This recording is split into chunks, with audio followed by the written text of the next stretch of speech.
Değerli izləyicilər, biz 2 gün əvvəl Azərbaycan Tibb Universitetinin Təhlil Cərrahi Klinikasında pasiyenti əməliyyat etdik. Bu pasiyentdə 2 əməliyyat icra olunmuşdur. Həm qalxan varivəz, həm də üst hissəsində daş olduğu üçün laparoskopi üsulla xolesektomiya.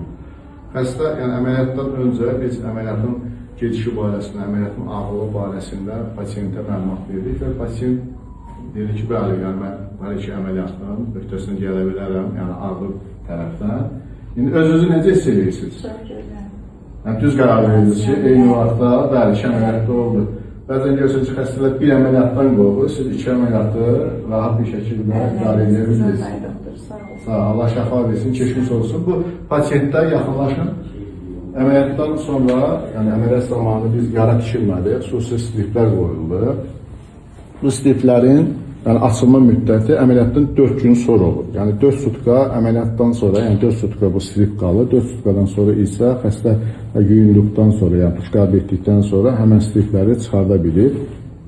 Və burada məqsəd nədir? Yəni yaranın kənarlarını yaxınlaşdırmaq və yara gün aşırı açılır. Yəni bir gündən bir açılır və bir gündən bir açılır. Ancaq strip üzərindən betadin məhlulundan isladılır və quru sarğı olur. Açıq saxlaya bilər, amma quru sarğı olur və 4 gündən sonra açıldıqdan sonra isə artıq sarğıya ehtiyac yoxdur. Buyur, mən qapadım yalan. Həm də öküz hissəsində əməliyyat verilərdə laparoskopik üsulla icra olunduğunda orada da dəliklərdən daxil olur. Orada da heç bir tikiş atılmayıb, yəni yaxşılanır. Bu gün də pasiyenti evə yola salır. Allah kömək olsun, geçmiş olsun. Siz hardan gəlmişdiniz? Şəkidən. Şəkidən gəlmişdiniz. Ben şəkillərdə sağ olun.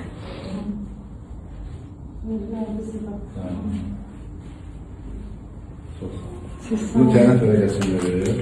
Eynən. Bir dənə əlavə olaraq mənə qoyucu yazarsan. Yeməyə bir şey verərsiniz. Bir az. Yəni sulu yeməklərdən istifadə edin. Yəni 3 gün müddətində. Sən sonra normal kifayət edərsiniz. Bir az məsələn düyüdür, katletdir, kızartmadır, yəni belə şeylərdən uzaq olun. Çünki çox verməsin, doğru